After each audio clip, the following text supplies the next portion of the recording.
विश्व के लोग हमारी ओर आंखें किए बैठे हैं कि भारतवर्ष से ही उनका उद्धार होने वाला है, तक नहीं पा सके। और हमारी यह हालत है कि एक साधारण सद्व्यवहार जो होता है वो भी नहीं। कल मैंने आपसे कहा था कि आपको हृदय में बसे हुए शिव स्वरूप सच्चिदानंद आत्मा के बारे में बताऊंगी आज, लेकिन सोचती हूँ कि आखिर में बताऊंगी जब सारे ही चक्र बता चुके हैं, वो अच्छा रहेगा। हालांकि उनको पहले से आखिर तक अपनी दृष्टि वहीं रखनी चाहिए। बाकी जो भी चक्र हैं, एक उनके चक्र को जानने से ही ठीक हो जाते हैं। इन 3 हृदय चक्र के 3 हिस्सों से ऊपर एक बहुत ही महत्वपूर्ण चक्र है जिसे हम लोग विशुद्धि चक्र कहते हैं। विशुद्धि चक्र, इसके जहाँ पे हमारा कंठ होता है, इसके बराबर पीछे में ये चक्र होता है। अब इसके लिए आप एग्जैक्टली नहीं किसी के लिए कह सकते कि ये यही होता है, क्योंकि ये बड़ी ही सूक्ष्म चीज है, थोड़ा ऊंचे नीचे होता ही है। जैसी जैसी मनुष्य की प्रकृति होती है और जैसे जैसे उसका फॉर्म होता है, वैसे ही इसके चक्र की भी स्थितियां उस तरह से थोड़ी बहुत आगे पीछे होती हैं। कभी कभी 1 इंच का भी फर्क होता है।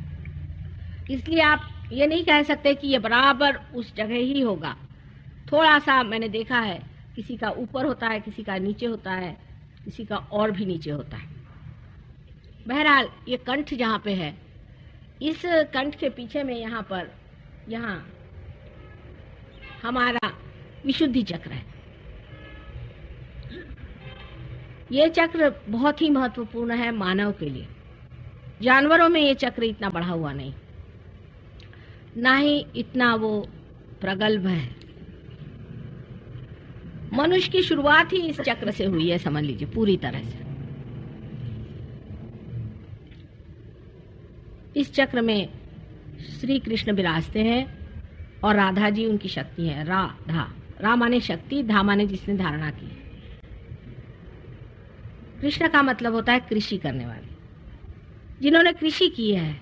आप सबकी कृषि उन्होंने की। आपके अंदर इन्होंने बीज भरे, उन्होंने पहले बीज आपके अंदर भरा कि उस अनंत को जानिए, परमात्मा को जानिए, परम तत्व को जानिए। इसका बीज उन्होंने भरा, इसीलिए उनको कृष्ण कहते हैं। ये चक्र मनुष्य में तब घटित हुआ जब उसने अपनी गर्दन ऊपर पूरी तरह से उठा ली। आप जानते हैं कि जानवर की गर्दन नीचे होती है। उसके बाद कुछ ऐसे जानवर हैं जिनको कि हम कह सकते चिंपैंजी या बंदर की लंगूर वगैरह जो जातियां हैं, उसमें भी थोड़ी बहुत गर्दन ऊपर आ जाती। लेकिन मनुष्य की गर्दन जो बिल्कुल सीधी हो गई है, ऐसे किसी भी प्राणी मात्र की नहीं हुई। ये गर्दन सीधी होने की वजह से ही मनुष्य की स्वतंत्रता स्थापित हो गई। वो किस प्रकार, मैं आपसे बताती हूँ। ये विशुद्धि चक्र से ही हमारे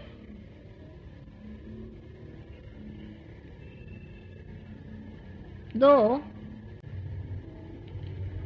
ईगो और सुपर ईगो नाम के बलून तैयार हो जाते हैं। आप जानते हैं कि जानवर की आकृति ऐसी आती है, ऐसी जाती, फिर नीचे चली जाती है। जो भी चेतना उनके अंदर आती है वो फिर से पृथ्वी की ओर झुक जाती है। लेकिन मनुष्य ने जो ये ऐसी गर्दन ऊपर उठा ली और उसने अपने अंदर जिम्मेदारियां महसूस करनी शुरू कर दी, तब वो जब कोई भी कार्य करता है तो उसमें उसका ईगो बढ़ता है। अब ईगो शब्द, अहंकार से लोग बहुत घबराते हैं। अहंकार मेरा मतलब नहीं है अहम भाव, इसमें दोनों में बड़ा अंतर है। अहम भाव सब में होता ही है, होना आवश्यक ही है। हर इंसान में अहम भाव न हो तो वो जानवर हो जाए। प्रति अहम भाव भी हमारे अंदर उठता है और लेफ्ट साइड से आके और माथे यहाँ फॉन्टिनेल बोन होता है वहां तक आ जाता है, और अहंकार का भाव भी लेफ्ट साइड से उठ के इधर आ जाता है। अब देखिए चढ़ते वक्त तो राइट का लेफ्ट जाता है और लेफ्ट का राइट जाता है, जैसे यहाँ पे दिखाया। इन लोगों ने उसका अभी गति नहीं दिखाई लेकिन ये विशुद्धि चक्र से इसकी शुरुआत होती है। अब अगर आपका गला खराब है तो डॉक्टर लोग आपको दवा दे देंगे, कहेंगे आपका गला खराब। अगर राइट विशुद्धि खराब है, जो कि रुक्मिणी जी का स्थान है, जहाँ विठ्ठल रुक्मिणी है, उसका तो इलाज दवा से हो जाएगा, पर जिसका लेफ्ट साइड खराब होगी उसका इलाज नहीं हो सकता, क्योंकि लेफ्ट विशुद्धि से प्रति अहंकार उठता है। ये कंडीशनिंग से होता है, जो आपके अंदर कंडीशनिंग हो गई उससे होता है। जैसे कि एक बच्चा मैंने बताया था, माँ के पास है, दूध पी रहा है, आनंद में है। जब माँ उसको बदलना चाहती है तो बच्चे में अहंकार जागृत होता है कि ये क्यों हमें सता रही हैं, या ऐसे हमें क्यों इन्होंने बीच में दखल दी, डिस्टर्ब किया। और जब माँ उसे कहती कि चुप रहो, ऐसे नहीं करते, तो उस पे जो उसके संस्कार पड़ते हैं, चाहे वो सुसंस्कार हो चाहे कुसंस्कार हो, उसके कारण उसके अंदर प्रति अहंकार, जिसे कि सुपर ईगो कहते हैं, होता है।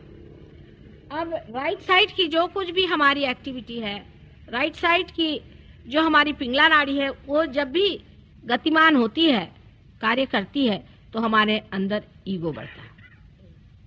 और जब हमारी लेफ्ट साइड की गतिमान होती है तो हमारे अंदर प्रति अहंकार माने सुपर ईगो बढ़ता है। जब ये दोनों चीजें बढ़कर एक के ऊपर एक ओवरलैप कर लेती हैं, समझ लीजिए बच्चे की उम्र जब तक साल भर की हो जाती है तब तक ये जगह पूरी तरह से भर जाती है, और तब आप में पूरी तरह से हम अलग हैं ये भावना आ जाती है, जिसे कहना चाहिए अहम भाव, कि हम अलग हैं, आप अलग हैं, जिसे अंग्रेजी में कहते हैं आईनेस। हम लोग सब अलग अलग हो जाते हैं। हम सोचते हैं कि हमारा ये नाम है, उनका ये नाम है। अगर छोटे बच्चों से आप बात करिए तो हमेशा थर्ड पर्सन में वो बात करते हैं, फर्स्ट पर्सन में नहीं कहेंगे कि मैं जा रहा हूं। जैसे हमने मुन्ना से कहा कि बेटे अब तुम जाओगे कि नहीं, नानी ये मुन्ना नहीं जाएगा, बहुत जिद्दी है। थर्ड पर्सन में बात करेंगे, माने उनका जो है सामंजस्य उस मुन्ना नाम से नहीं हो पाता है, आइडेंटिफिकेशन नहीं हो पाता है। वो हमेशा थर्ड पर्सन में बात करेंगे कि ये नहीं मानने वाला, ये बड़ा जिद्दी है, माने ये दूसरा है कोई मुन्ना, और ये जो मैं हूं ये अलग है। जैसे जैसे आदमी बड़ा होने लगता है वैसे वैसे इसकी ये जो दोनों ही चीजें हैं बढ़ती जाती हैं, घनी होती जाती है, और उतना ही वो अलग हटते जाता है उस विश्वव्यापी शक्ति से। अब जानवर जो हैं वो इस विश्वव्यापी शक्ति से एकाकार ही हैं, लेकिन वो इस मामले में चेतित नहीं है, माने उनमें अवेयरनेस नहीं है इसकी। आप अंतर एक समझ लें कि आपको वो चेतित करने के लिए ही परमात्मा ने इस तरह से इस शेल के अंदर डाल दिया, समझ लीजिए, या इस एक अलग व्यक्तित्व में ढाल दिया, हर एक का व्यक्तित्व अलग बना दिया, कि आप अपनी स्वतंत्रता में परमात्मा को खोजें, अच्छाई को खोजें और उसी को माने। इसलिए ये व्यवस्था की गई। अब आप कहेंगे कि ये क्या जरूरत थी, परमात्मा को चाहिए था। लोग बहुत से कहते भी हैं कि सीधे सीधे डायरेक्टली उसको रियलाइजेशन क्यों नहीं दे दिया, जानवर से उठा के मनुष्य को एकदम से रियलाइजेशन दे देते हैं, तो ये प्रश्न नहीं खड़ा होता। लेकिन उत्क्रांति की, इवोल्यूशन की एक दशा तक तो परमात्मा कार्यान्वित होते हैं और सब अपने स्वभाव के अनुसार चलते हैं। जैसे कि बिच्छू होएगा तो वो शेर की चाल नहीं चलेगा, और अगर सांप होगा तो सिंह की चाल नहीं चलने वाला। उनका स्वभाव जो है वो वैसा ही बने रहेगा, वो नियत रहेंगे, उसी पे नियति पे चलेंगे। उनका जो कुछ भी आप कंडीशनिंग करेंगे उस पे चलेंगे। वो कंडीशनड हो जाते हैं एटमॉस्फेयर से, उसी के मुताबिक वो रहते हैं। लेकिन एक मानव ही ऐसा है कि उसके अंदर गीदड़ भी होएगा और उसके अंदर सांप भी होएगा और सिंह भी होएगा और शेर भी होगा, राक्षस भी होएगा, भगवान भी होएगा। एक मनुष्य ही है क्योंकि वो स्वतंत्र है, क्योंकि वो फ्री है। उसको चाहे तो वो बुराई करे और चाहे तो अच्छाई करे, चाहे तो वो बिच्छू बन जाए और चाहे तो वो शेर जैसे गरजे। अब ये स्वतंत्रता परमात्मा ने इसलिए दी कि आपको अगर परमात्मा को जानना है तो बगैर स्वतंत्र हुए आप जान नहीं सकते। आपकी स्वतंत्रता में ही आपको परमात्मा को जानना है। आपको हिप्नोटाइज करके परमात्मा को आप जान नहीं सकते, जबरदस्ती यह काम नहीं हो सकता। आपको अपनी स्वतंत्रता में ही कहना चाहिए कि हम परमात्मा को जानना चाहते हैं, और इसकी वजह से ही आपकी ब्रेन की आकृति ही त्रिकोणाकार हो जाती है। जानवर की ब्रेन की आकृति फ्लैट होती है, आप देख रहे हैं त्रिकोण बना, और इस त्रिकोणाकार आकृति की वजह से ही आप में बहने वाली शक्तियां चार होकर के बहती हैं, क्योंकि प्रिज्म के जैसा होता है, जैसे कि पिरामिड होता है उस तरह के होता है ब्रेन। इसीलिए ये चार इसमें शक्तियां बहने लग जाती हैं। जैसे मैंने कहा, तीन तो शक्तियां आपकी जो मैंने बताई हुई है, ईड़ा, पिंग जो मैंने, और सुषुम्ना है, और पीछे में वो है जो हमने आज तक इंसान के रूप में कमाया हुआ सेंट्रल नर्वस सिस्टम। ये चारों शक्तियां हमारे अंदर इसलिए बहने लग जाती हैं कि हमारे अंदर तीन परत, पिरामिड आपने देखा उसके तीन साइड्स होते हैं, प्रिज्म के तीन साइड्स होते हैं, और उसका एपेक्स एक होता है, उसका एक शिखर होता है जिसे कि कबीर ने शून्य शिखर कहा। उसके अंदर से कुंडलिनी गुजर के और इस त्रिकोणाकार अस्थि में बैठ जाती है। जब मनुष्य की मृत्यु हो जाती है तब यही कुंडलिनी उसके सर पे मंडराती रहती है और उसके सर से निकल जाती है, वही इसको गाइड करती है, और आत्मा भी उसके साथ। वो आत्मा, वो कुंडलिनी और हमारे अंदर के चार तत्व, उसमें से पानी का तत्व भी धीरे धीरे घटते ही जाता है, पृथ्वी तत्व गिर जाता है। इस प्रकार जीवात्मा तैयार होके और मृत्यु लोक को प्राप्त होता है। तो ये जो हमारे अंदर परमात्मा ने स्वतंत्रता दी है, इसको हम जिस तरह से इस्तेमाल करते हैं वो जाहिर है। उसको हमने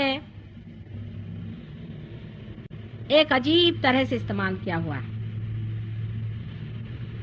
कि जब ये दोनों भी अहंकार और प्रति अहंकार बैलेंस में रहते हैं और आपके भवसागर के हिस्से में आप धर्म पे रहते हैं, तो कुंडलिनी का उठना बिल्कुल ज्ञात नहीं होता और एक क्षण में इंसान पार हो जाता, एक क्षण के अंदर, और उसको ये भी नहीं पता चलता कि वो पार हो गया। क्योंकि मैंने आज ही बताया कि जो एरोप्लेन बहुत ही स्मूथ होता है, उसमें आप बैठे रहिए, आपको पता नहीं चलता कि आप प्लेन में चल रहे हैं। जो बहुत ही बढ़िया एरोप्लेन होते हैं उसमें पता ही नहीं चलता कि आप उसमें चल रहे हैं।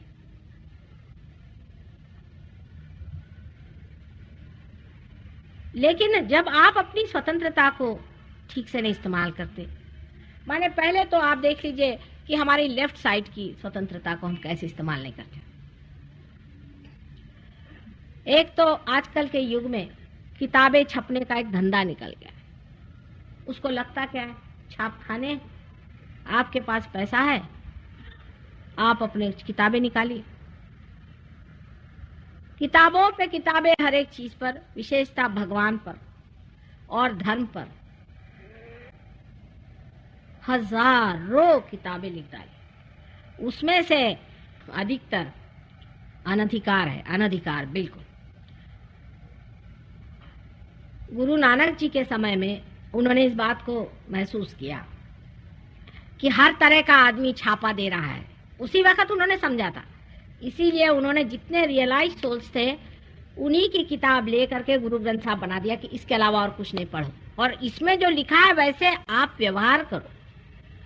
लेकिन उसमें भी घोटाला ही है, आप जानते हैं कि पढ़े जा रहे हैं, उसमें भी घोटाला हो गया। बाइबल लिखा गया, उसमें भी घोटाला हो गया, उसमें भी गड़बड़ है। कुरान लिखा गया, उसमें भी गड़बड़ियां हो गई। क्या वजह हो गई? क्योंकि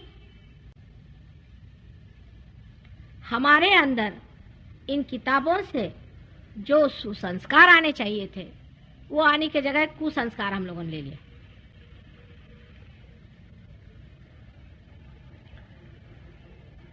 वो इस प्रकार, हालांकि दोष कोई आप निकाल नहीं सकते उसमें, लेकिन इस प्रकार जैसे समझ लीजिए हम कहें कि उनका एक भजन है, काहे रे बन खोज न जाए, उसमें उन्होंने कहा है कि कहे नानक बिन आपा चीन्हे मिटे न भ्रम की काई। अब इससे ज्यादा और क्या वो कहते भाई कविता में? मतलब एक सादी बात कह दी कि आप सेल्फ रियलाइजेशन लीजिए, और इससे ज्यादा कुछ कहा जाता है? लेकिन अब वो बैठे रट रहे, नहीं तो अखंड पाठ करा रहे। अब जब मैं कहती हूँ कि नानक साहब से ज्यादा तो किसी ने साफ और लिखा ही नहीं है, और उसको भी लोग इसी तरह से कह रहे कि भाई उसको आपा चीने बगैर होता नहीं। समझ लीजिए आपके सर में दर्द है, हम लिख दें कि आप एक दवा ले लीजिए, अनासिन दवा ले लीजिए, समझ लीजिए, तो आप रटे जा रहे हैं अनासिन ले लो, अनासिन ले लो, तो क्या आपका सर दर्द जाएगा? इससे ज्यादा साफ और कुछ लिखने की बात है ही नहीं। हाँ, कृष्ण ने जरूर गीता में बहुत चलाया है, उसके भी अभी बताऊंगी मैं कृष्ण की बात। तो इस तरह से रट रट करके हमारी हम विशुद्धि खराब कर लेते हैं, लेफ्ट विशुद्धि। ये कंडीशनिंग है। फिर किसी किसी को मंत्र बोलने की बड़ी आदत है। एक साहब आए, कहले मैं गायत्री बोलता हूँ। मैं कहा किसने कहा आपसे बोले? कहले माता जी मैंने किताब पढ़ी, मैंने बोलना शुरू कर। अरे भाई किताब पढ़ी, किसने लिखी, क्या पढ़ी?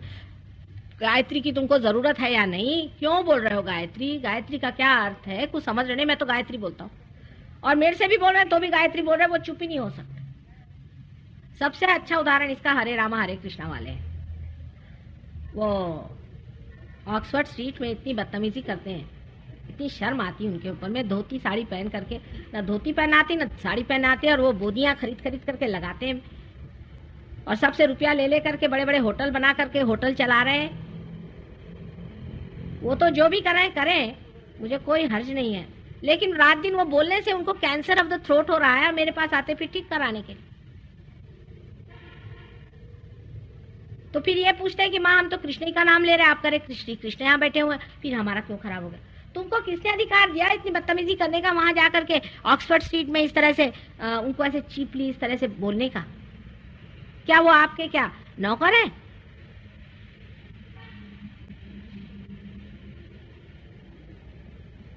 फिर कैंसर ऑफ द थ्रोट हो गया तो समझ में नहीं आता उनको अब कैसे ठीक करें। इसी तरह से मंत्र का प्रकार है।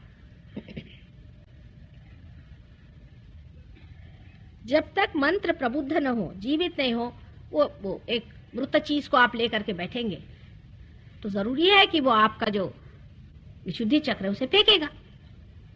अब विशुद्धि चक्र पे श्री राधा कृष्ण का मंत्र कहना चाहिए, लेकिन प्रबुद्ध मंत्र होना चाहिए। प्रबुद्ध कैसे होगा?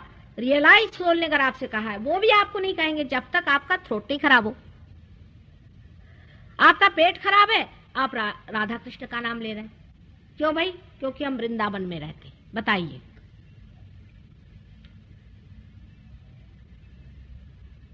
कोई सा भी मंत्र जाप करने से हमेशा लेफ्ट विशुद्धि पकड़ती है, क्योंकि सिद्ध मंत्र नहीं है, ये इसकी बारीकी है।